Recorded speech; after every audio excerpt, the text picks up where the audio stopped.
Speaker, बहुत अफसोस की बात है, मैंने कभी भी गैर पार्लिमानी अल्फाज इस्तेमाल नहीं किए। जिस तरह से बाबर अवान साहब ने मेरा नाम लेकर मुझ पर इल्जामात लगाए हैं, ये बहुत ही अफसोस की बात है। जनाब स्पीकर, ये आपकी जिम्मेदारी बनती थी। आप सिर्फ इनके स्पीकर नहीं, हमारे स्पीकर भी हैं। मैं इनको जवाब देना चाहता हूँ, इनकी ज़ुबान में मैं जवाब देना चाहता हूँ। इन्होंने कहा कि हमने कब्जा किया है। जनाब स्पीकर, मैंने प्रिविलेज मोशन इसलिए मूव की थी कि मेरा प्रिविलेज ब्रीच हुआ है। मेरे घर में रात के अंधेरे में जिस तरह से मुझे हरासा किया गया, मेरी बेटियों को, मेरी बहनों को इनके कहने पे इनके अफसरान ने घर से बाहर निकाला। जनाब स्पीकर, कौन सा कानून इसकी इजाज़त देता है? दूसरी बात जनाब स्पीकर, इन्होंने मुझे कहा कि मैं कब्जा ग्रुप हूँ।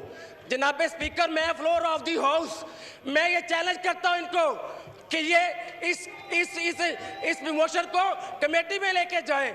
जनाब स्पीकर, हम इसके बोनाफाइड परचेजर हैं। मैं ये मीडिया के सामने कहता हूँ कि हम इसके बोनाफाइड परचेजर हैं। हम इस जमीन के चौथे खरीदार हैं। अगर ये बात गलत साबित हो तो जनाब स्पीकर, मैं इसका जिम्मेदार हूँ। एक मिनट मुझे बात करने दे। जनाब स्पीकर, आप भी जानते हैं, ये अवाम भी जानता है, मैं अदालतों का एहतराम करता हूँ। सब माजी में सबका चीफ जस्टिस साकब निसार साहब ने भी इंक्वायरी करवाई थी। अल्हम्दुलिल्लाह उसमें भी हम सुरखरू हुए थे। जनाब स्पीकर, बात करते हैं कब्जे की। जनाब स्पीकर, बनी गाला अगर चंद दिन पहले 12 लाख में रेगुलराइज हो सकता है, बनी गाला चंद दिन पहले 12 लाख में रेगुलर हो सकता है, तो फिर हमारा घर जो ऑलरेडी था उसको किस कानून के तहत कराया गया?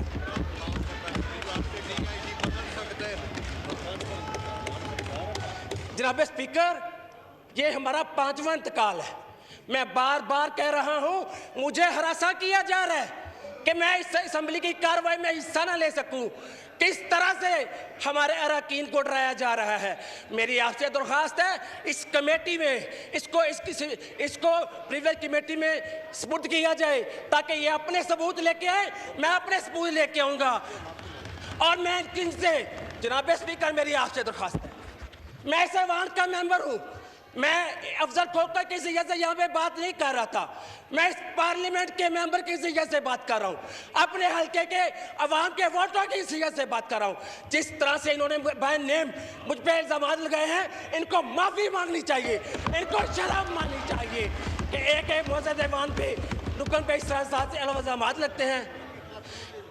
जनाब स्पीकर, मैं बाकी मामला तो ये प्रिविलेज मोशन तो एज इट चलेगी, लेकिन मैं इनके खिलाफ भी करूंगा ताकि आने वाले दिनों में भी इनके ऊपर चले।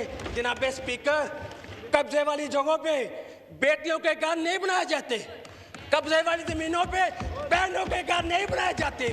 जनाब स्पीकर, हमने बहनों के घर तो नहीं बनाए, लेकिन जमात पार्क बनाया गया। आप इसकी इंक्वायरी कराएं। आप बनी गाला पे कब्जा, अगर हमसे कब्जा ग्रुप कहते हैं तो इमरान खान भी कब्जा ग्रुप है, उससे बढ़कर कब्जा ग्रुप कौन हो सकता है?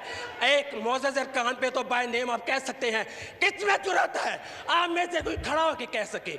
आप अपनी सफ़ों को दुरुस्त करें, इंशाअल्लाह ताला आपकी सफ़ों में बहुत जो है। मैं समझता हूँ जनाब स्पीकर, मेरी बात सुने, मैंने अपनी बहनों को सरकारी फंड से मशीनें नहीं लेके दी, हमने मशीनरी से काम नहीं चलाया। जनाब स्पीकर, ये कौन सा आखिरी बात जनाब स्पीकर, ये कौन सा ऑपरेशन था, ये कौन सा कब्जा था कि सुबह 4 बजे शुरू होने वाला ऑपरेशन 8 घंटे तक जारी रहता है, लेकिन हमने कोई मजामत नहीं की। ये बदमाशी करते रहे, गुंडागर्दी करते रहे, लेकिन हम मेहमान नवाजी करते रहे। जनाब स्पीकर, क्या गुनाह था हमारा? हम नवाज शरीफ से मोहब्बत करते हैं, हम पार्टी के वफादार हैं, ये जो मर्जी कर ले, हम अपनी वफादारियां तब्दील नहीं बदलेंगे। मेरी आखिरी दरख्वास्त है, अगर बाबर अवान साहब अपनी जिम्मेदारी से कह रहे थे, बार बार नहीं मुझे कह रहे थे ये कब्जा ग्रुप है, ये कमेटी में अपने सबूत लेकर आए, हम भी सबूत लेके आएंगे। अगर ये साबित हो गया कि हमने वो जमीन खरीदी नहीं, हमने कब्जा किया है, तो जो आप सजा देंगे मैं उसको दिल से मानूंगा। और बाबर अवान साहब आप भी बताएं, अगर आप झूठे निकलते हैं, अगर आप गलत साबित होते हैं, तो कौन जवाब देगा इसका? Thank you.